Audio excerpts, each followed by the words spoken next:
প্রিয় দেশবাসী, আসসালামু আলাইকুম। আমি মোহাম্মদ আলামিন। আমি একজন সাধারণ বাংলাদেশি।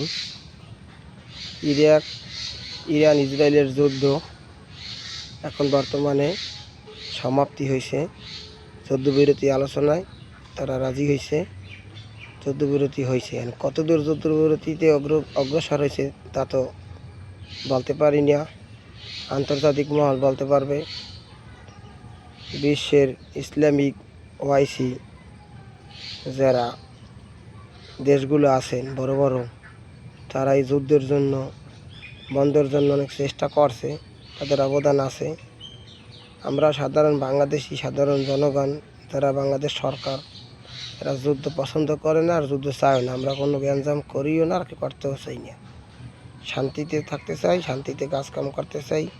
এই যুদ্ধটা হইলে অনেক ক্ষয়ক্ষতি হইতে।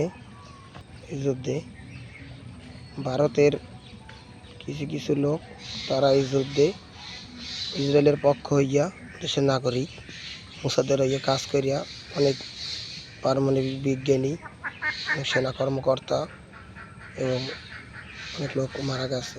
তাদেরকে আল্লাহ যেন শান্তি ব্যবস্থা নিশ্চিত করে আর যেন শাস্তি সাজা হয় যারা এদেরকে অপরাধী তাদের জন্য।